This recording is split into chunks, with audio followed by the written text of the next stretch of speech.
কেমন আছো? আশা করি ভালো আছো। এই দেখো, এটা আমার বৌদি আছে। আজকে আমার বৌদি কত কিছু আমি এসেছি বলে রান্না করেছে, চলো তোমাকে শেয়ার করি। ঠিক আছে, দেখো তুমি, কিন্তু বলো কেমন হয়েছে। ডাল হ্যাঁ ঠিক, ছোলার ডাল হচ্ছে, কালার ডাল হচ্ছে হ্যাঁ। ঠিক। আর একটার মধ্যে আছে, দেখাচ্ছি, একটার মধ্যে বেগুন ভাজা। বাহ, ভালোই তেল দিয়েছো। হ্যাঁ, এটা হচ্ছে নিম বেগুন। বাহ, দেখো কি সুন্দর দেখতে এটা লাগছে। হলো পালক শাক, লঙ্কা বাহ। পেঁয়াজ ফোড়ন দিয়ে ঠিক। বাহ, দারুণ। এটা হলো মিষ্টি কুমড়ো। বাহ, দেখো মিষ্টি কুমড়োর তরকারি কি সুন্দর হয়েছে। তারপরে এদিকে এর মধ্যে আছে ভাত।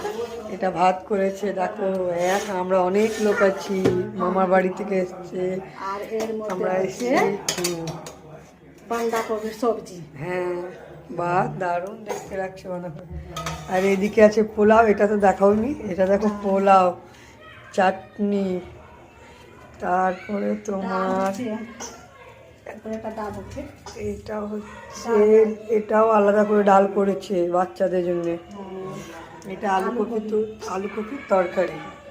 বাহ, কেমন হয়েছে তোমরা বলো। ঠিক, আমার ভাইয়ের মেয়েকে দেখো কি সুন্দর দেখতে, দেখো হাই করে দাও, এটা হাই করে দাও। এটা হাই করে দাও। হাই করে দাও। ই বাহ, ফ্লাইট দিচ্ছে, ওরে বাহ বাহ বাহ বাহ।